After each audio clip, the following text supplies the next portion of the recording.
billions of yuan to it. However, this lavishly funded city of economic development has now become the largest ghost town, as the vast city is almost devoid of people. I've been hearing so much about the Xiong'an, the new area online. I've consolidated all the information you need to know. Hello, what the hell is going on? Let me just increase my microphone setup. On settings. Oh no. Stay away from mobs.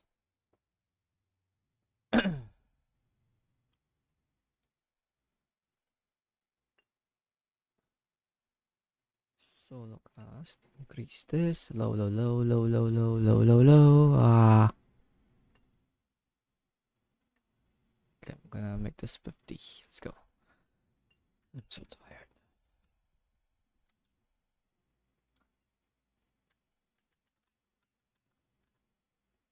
Alright.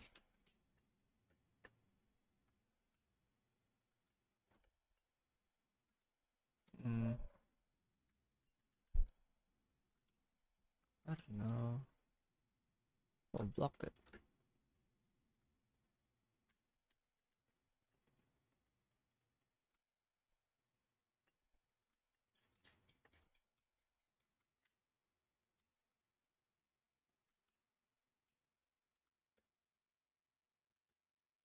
Fuck.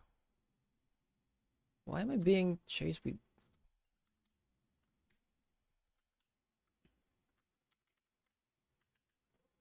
Tangina naman?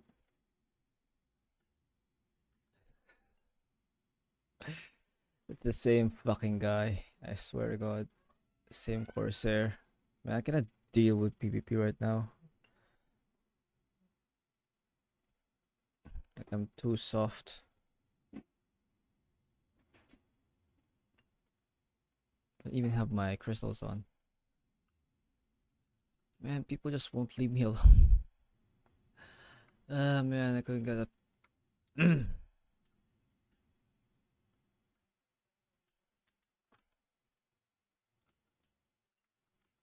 God damn it. Know about the conflicts and wars happening around the world in 2023. For the first time in 6 years, the world has more armed conflict than the year prior, and we'll see many of these hotspots are interconnected in ways you might not expect. A lot of what I discovered surprised me, so let's jump straight into it. In 2011, what started as protests against President Assad's regime quickly exploded into a full-on war between the Syrian government forces and rebel groups. The Syrian government was backed by Russia and Iran with military support, while the rebels were backed by the United States and their allies. Or another way to put it would be this was a cluster that's absolutely FUBAR.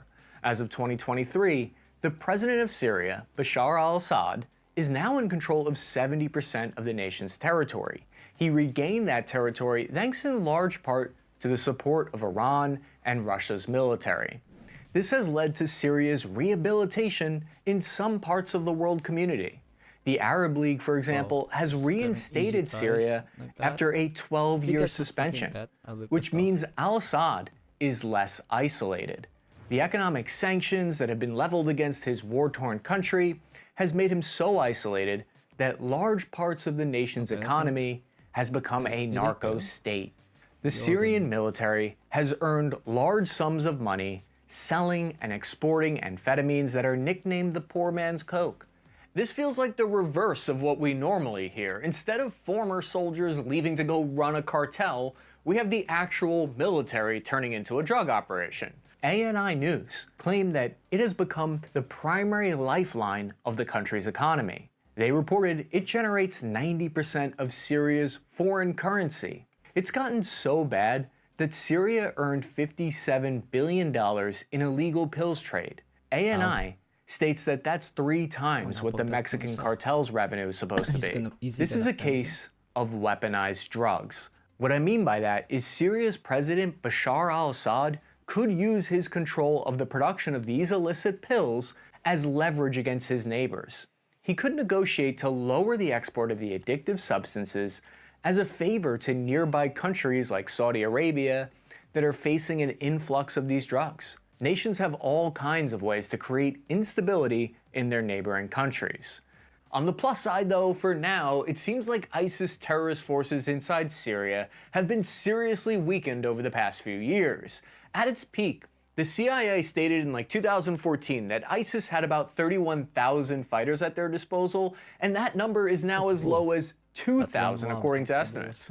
In fact, according to criticalthreats.org, Catherine Zimmerman and Nathan Vincent wrote a great article there about how ISIS in Syria has had to restructure their entire command network to go back into hiding. Just stay home, ISIS, you've had enough already. Why is ISIS still a threat though? Well, there's about 10,000 ISIS fighters held in detention facilities throughout Iraq and Syria. This unresolved aspect from the war against ISIS has been a persistent problem. It's not as simple as just releasing the ISIS fighters back into the wild though, because many of those fighters come from foreign countries who aren't exactly stoked to have them return back home. The Syrian Observatory for Human Rights reported that 600,000 people have died in Syria since the beginning of the conflict in 2011. 5.4 million refugees live abroad, the majority in Jordan, Lebanon, and Turkey, with a smaller number in Europe. But next up is Mexico. Mexico is a strong partner of the United States. The two economies are closely tied together at the hip. What happens to one affects the other for better or for worse. Cartel violence has left an estimated 30,000 people dead annually since 2018. The Council on Foreign Relations outlined how the state has also been responsible for many of the human rights violations during their war against the cartels. This crisis is another one of the factors contributing to a migration crisis in the United States. In fact, there were 2.5 million encounters of migrants recorded at the US-Mexico border in 2023. The Migration Policy Institute states that's a new historic high. This influx of people has put a strain on America's infrastructure and their ability to handle the migration, which has tragically led to people sleeping on streets and not being properly cared for. The most recent developments include the fact that Mexico's Congress passed a reform in August 2022 that allows the military to carry out domestic law enforcement until 2028. That is absolutely shocking. Let that sink in. Think about it. If you had the military every day on the street corner policing you, the reason it has consequences for regular citizens is because when military forces are given a domestic police mission, what we tend to see is increased cases of abuse of power. Human rights groups claim that's exactly what we're starting to see because the Mexican military police have started to erode the treatment of their civilians. The Council on Foreign Relations reported that Mexican citizens have lost their rights in many cases and face arbitrary detention and extrajudicial killings. Journalists often face targeted assassinations inside Mexico. Even several YouTubers have been taken out by Mexican cartels for saying the wrong things. The government of Mexico is increasingly militarizing their control of civilian infrastructure, even announcing in June 2023 that they would give control of Mexico's airport to their Navy. Military searches make the TSA look non-invasive. So Mexico's authorities appear to be cracking down on the cartel threat in some areas. However, Reuters reported 95% of the raids on drug labs were against inactive old labs. Why would that be the case? Reuters spoke to 4 traffickers who said the cartel bribes Mexican army commanders to raid their old labs and keep their active ones safe. This has led to people in the United States starting to question at what point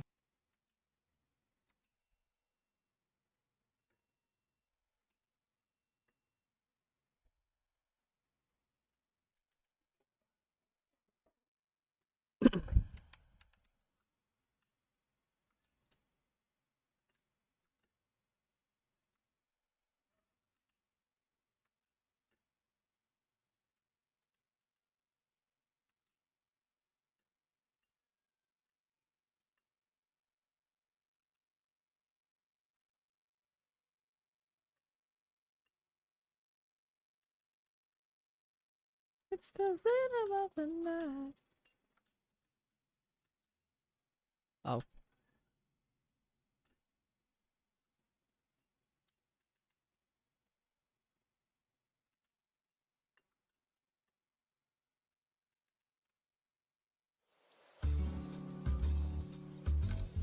もともと子供は嫌いじゃなかったし、そこの生活に馴染んでくると子供たちも可愛く思えてくる。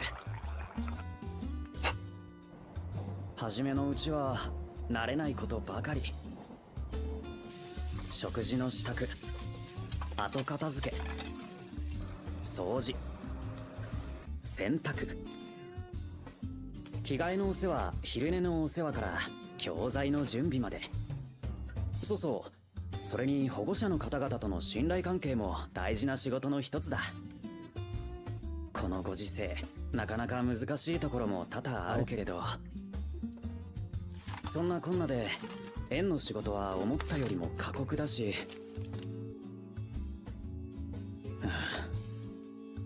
めんどくさい。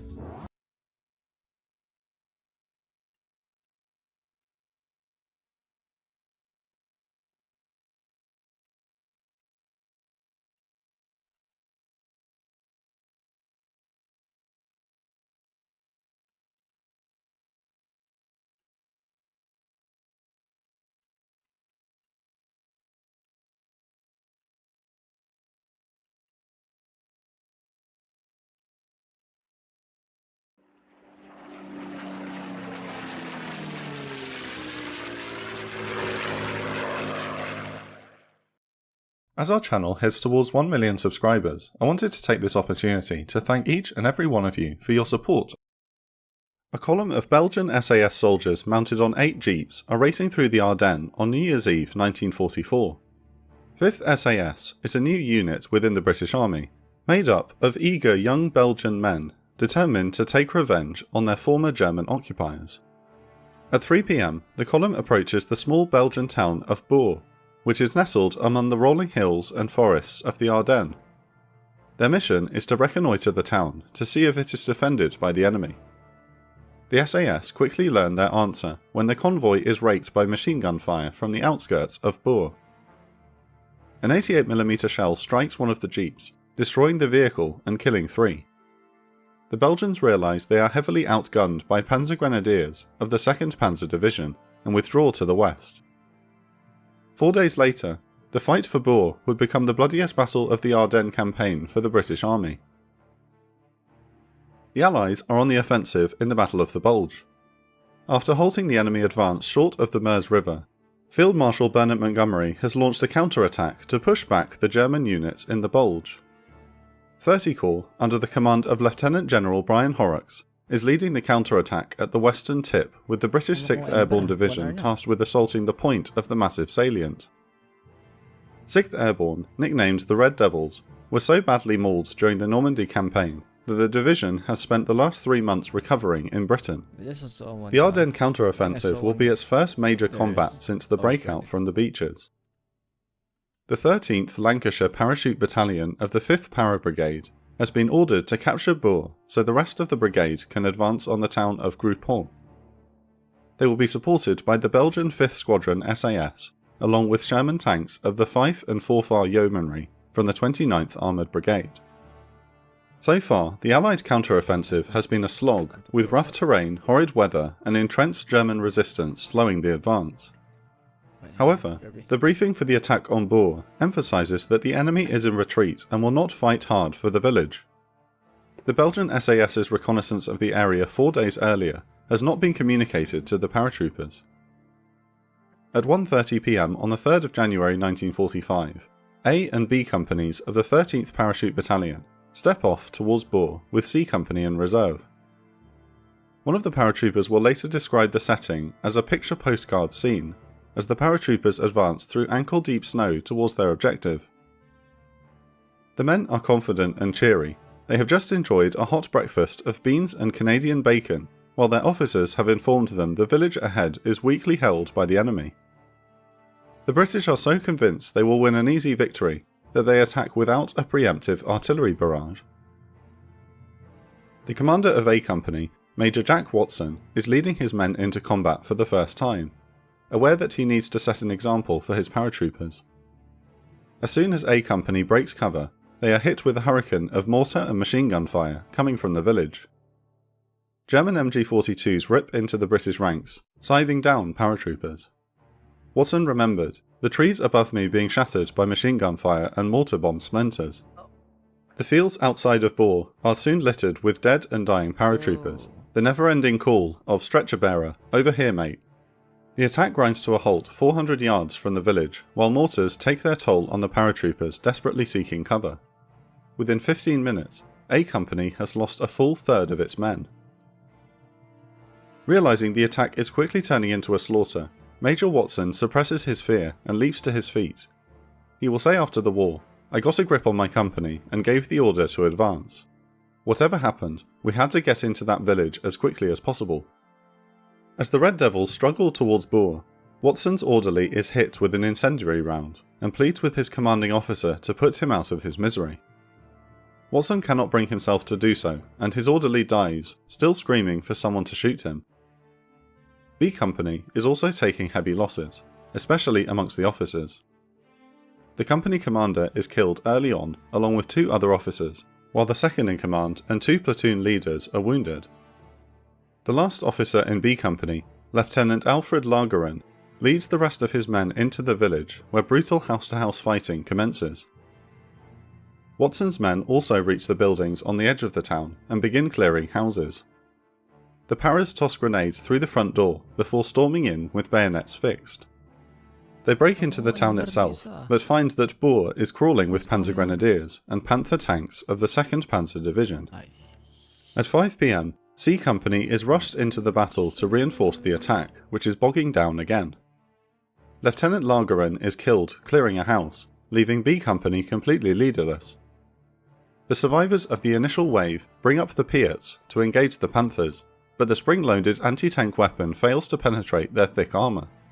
The paratroopers must get within 100 yards for the Piats to do damage, but heavy machine gun fire makes that impossible. To aid the beleaguered paratroopers, Sherman tanks of the Fife and Forfar Yeomanry are ordered into the fight. The armoured column follows the road leading east into Boer, when the leading Sherman strikes an anti-tank mine 200 yards from the village. The next tank in the line moves to the front, where it is immediately knocked out by an 88mm shell. German infantry use Panzerfaust to destroy 2 more British tanks. Furthermore, the Shermans are overmatched by the Panzers, including a Panther which controls the centre of Boer and proves near impossible to destroy. This one tank will knock out 12 Shermans alone during the battle for the village. Mercifully, the winter sun dips below the horizon and night falls, with each side occupying half of Boer. The lines are so close to each other that the British paratroopers can hear German NCOs barking orders to their men. They don't need to understand German to know their enemy is preparing a counterattack in the morning. Sure enough, the battle resumes the following day, the 4th of January, while a blinding snowstorm descends on the area.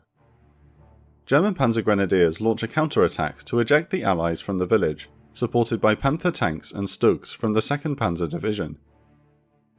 However, the 13th Parachute Battalion has brought up artillery and calls for danger close fire support, which inflicts heavy casualties on the enemy. The paratroopers have also used the cover of night to turn their positions into strongpoints, bogging down enemy tanks in costly urban fighting. At this close range, the Piats do critical damage to enemy tanks and assault guns. Despite their losses, the Panzer Grenadiers launch 5 counterattacks in the morning of the 4th of January and push the paratroopers to the brink. The British resort to using their combat knives in close quarters melee. Major Watson and his men are fighting for their lives in the middle of this chaos when they receive an unexpected visitor from the rear area. Colour Sergeant Harry Watkins, the battalion quartermaster, shows up with hot stew for the men. He miraculously arrived out of the blue with a hot meal, Major Watson later recalled. How the hell he found us, I do not know. Even in the midst of the battle, the Army Catering Corps delivers on their promise to provide 1 hot meal a day to fighting men. The German forces continue to push their attacks, but ultimately achieve no gains on the 4th of January, leaving both sides exhausted. By this time, the 13th Parachute Battalion is down to almost 50% combat strength, while C Squadron of the Fife and Forfar Yeomanry has lost 10 of its 19 tanks. During a lull in the fight, Medic Sergeant Scott ventures close to German lines to collect the wounded of both sides before they succumb to the intense cold.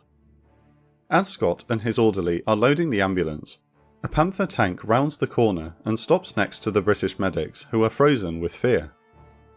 The hatch opens, and a black-clad Panzer officer calls to the men in perfect English, "Take the casualties away this time, but don't come forward again. It's not safe." Scott and the orderly hastily finish loading the wounded. Both sides settle in for the night and spend the evening calling down artillery, which further wrecks the village. Many Belgian civilians have been unable to evacuate and huddle in their cellars, fearful for the heavy shelling. The depleted 13th Parachute Battalion prepares to take the town once and for all the following day. C Company of the Oxenbucks Light Infantry, attached to the 6th Air Landing Brigade, arrives to reinforce the attack. The British and Belgians renew the battle on the 5th of January and finally make progress against the defenders. With the town of Bourg little more than a pile of rubble at this point, the Allies painstakingly clear every cellar of German troops. Grenades are tossed before the paratroopers charge in, the man on point spraying the room with their Sten submachine gun. Sometimes the Allied troops prepare to breach a cellar only to hear the shouts of "Arrête, nous sommes des civils," "Stop, we are civilians." Miraculously, only 2 civilians are killed in the entire battle. At 10 AM, the 23rd Hussars are dispatched to reinforce the push. 15 minutes later, Shermans of the Fife and Forfar Yeomanry establish fire superiority over the road leading east into the village, essentially cutting off the remaining defenders. A Squadron of the 23rd Hussars arrives and attempts to bypass the town via high ground to the south. However, the Hussars find their tanks are ill-equipped to handle the frozen and narrow roads. Lieutenant Edward Hart would later write, "Our awkward top-heavy Shermans skated around on the icy roads like a stampede of drunken elephants." With visibility only 30 yards in the driving snowstorm, the lead tank fails to spot a mine which detonates the ammunition stock, sending the turret flying into the air. Another Sherman is hit and destroyed by a Panzerfaust, forcing the rest of the Hussars to retreat to safety. The rest of the tanks don't repeat this mistake and attack through Bourg itself. The methodical process of clearing each house continues, sometimes with the Shermans blasting enemy strongpoints at point-blank range. By late afternoon, only the stubborn Panther in the centre of the town remains, which still proves resistant to Piat and tank fire. Because the enemy Panzer controls the main road, the only way medical personnel can send more field dressings to the wounded on the other side of the street is by taping them to rifle cartridges and tossing them across. Finally, at 9 PM, the tank is neutralised and fighting comes to an end. Bourg has been captured, albeit at a massive cost. The 13th Parachute Battalion has lost 189 men, including 68 killed in action, nearly 1/3 of the unit. Total Allied casualties come to over 250. The Lancashire Battalion is immediately pulled off the line to recover from the battle. Furthermore, the Fife and Forfar Yeomanry has been savaged, with 16 Shermans destroyed in the battle. The Fife's war diary states, "Bourg was, in fact, one of the nastiest spots we had ever been in." Major Jack Watson will be awarded the Military Cross for bravery in his first mission commanding troops in the field. One paratrooper would later describe it as the biggest little battle of the war in Europe. We are able to make these videos thanks to our fantastic supporters on Patreon. We would like to I do not trust this. Firaxis Glow $5. Have you seen the clip of Connor hitting his own nuts? What happened? What? That's a muscle. How have I not heard of this before? Is it this one? Oh, my balls. Oh. Oh. Oh, fuck. Oh, I like clipped them. Oh, no. Oh. Oh. Oh. Oh.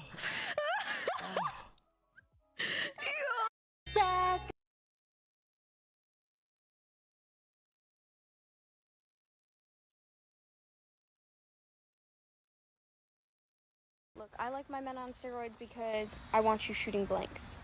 I'm a okay, I want all the nuts. And Bonds hits one high! Hits it deep! It is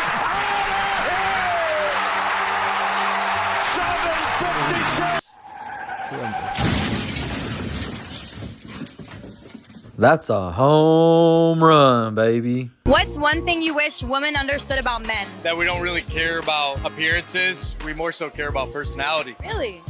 Big hit. Guys want a good girl overall more so than their appearance. Do men care about a woman's body count? Absolutely. The guy wants the privilege of introducing a girl and being like, wow, this is the first thing I've experienced. You don't want a girl that's been around the block a billion times. You want to show her the way.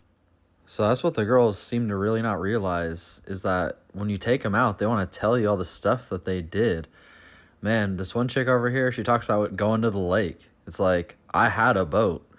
I know what the lake girls do.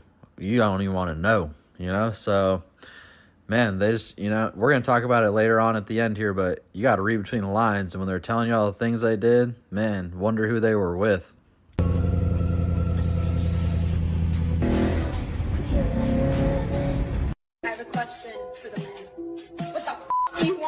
I'm here for 2GZ, 1 turbo full exhaust. We want to fucking Toyota Supra.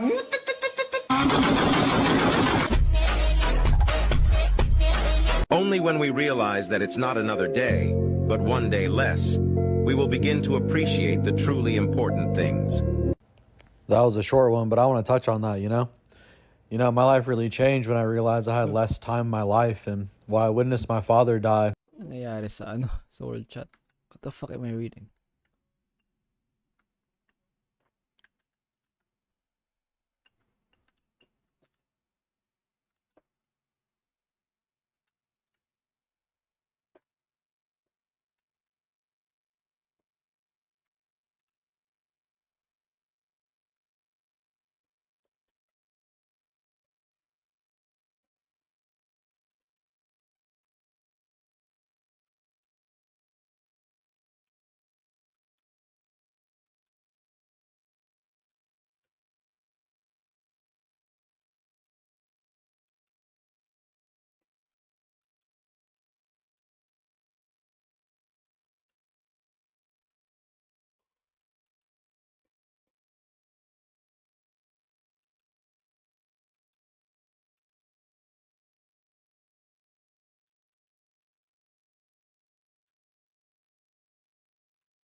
Let me love you slow, low, low, low, low, low.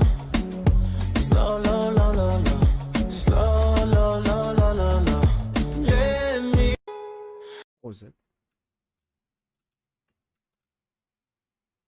Believe it or not, part of the package Call of Duty did with Tim the Tatman, obviously his own skin, his weapon skins in the game, they also introduced a new game mode for Timmy too. I'm not sure if you guys saw it. There it is. Believe it or not. Believe it or not.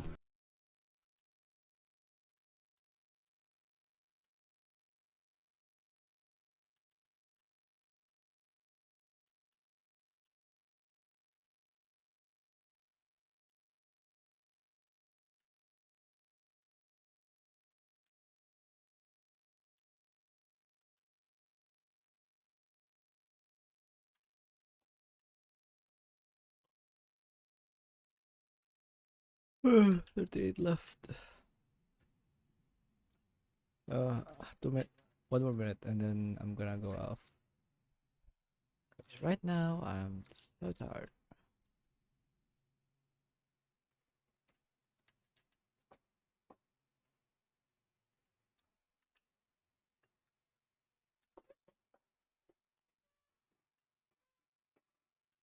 Manang floating in.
I think for the girls, it's kind of complicated. I had so many friends, and few of them also, like during pandemic, just like left the country because it was kind of impossible. Yeah.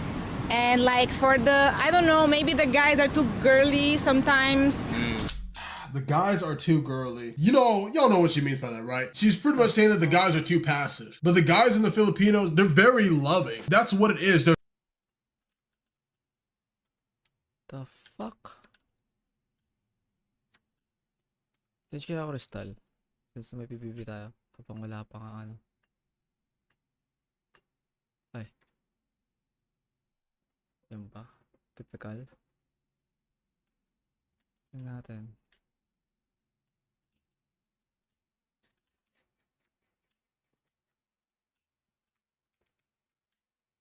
Ay, dalawa.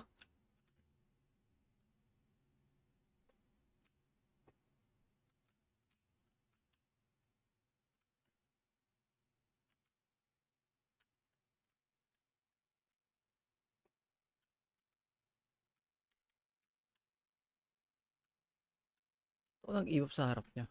Nambaos ah.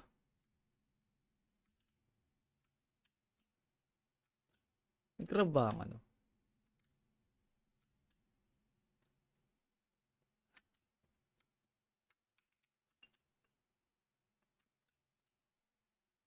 May grab nga.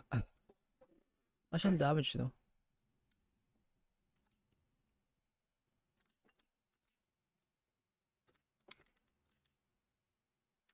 Tangay ng pet yan.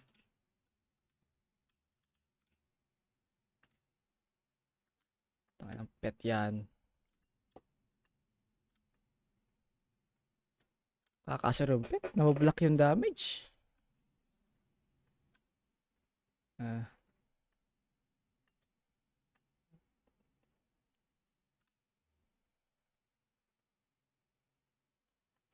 Binablock ng pet yung damage.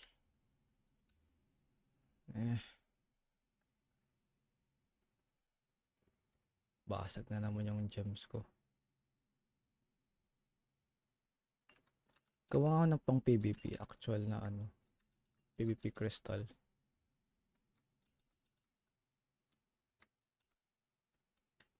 Ang ina naman.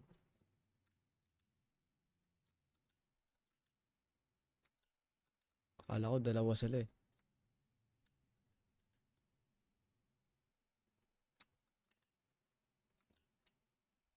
I mean, that's not bad. 30 minutes. Nagising ako rin ah. Gising ako sa PvP rin ah. Kaya pa na accuracy, no?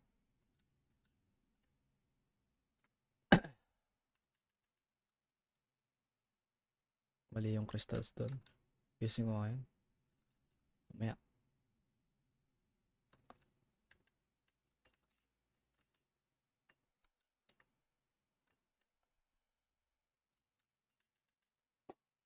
Umay na damage ko. Tagumis yung tira ko.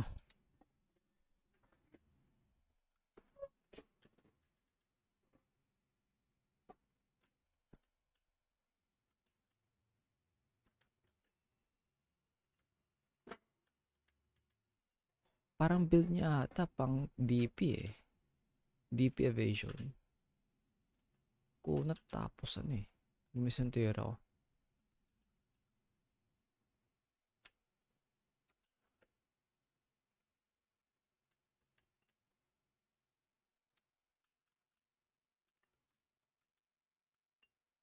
But I've never actually seen it until now.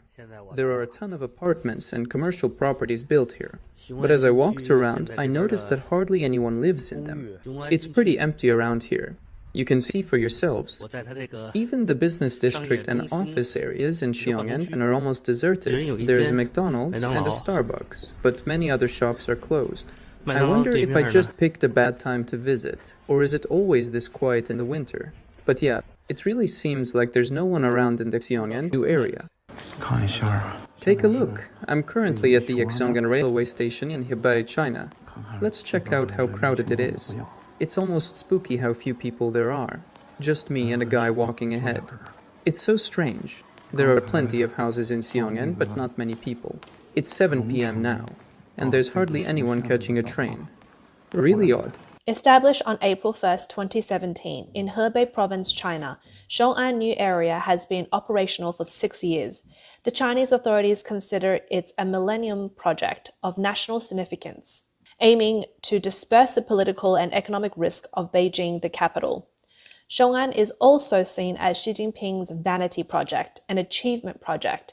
The total investment in Shong'an New Area is expected to exceed 800 billion yuan, about 112.5 billion USD, with 490 billion yuan, about 69 billion USD dollars already invested in the past 5 years.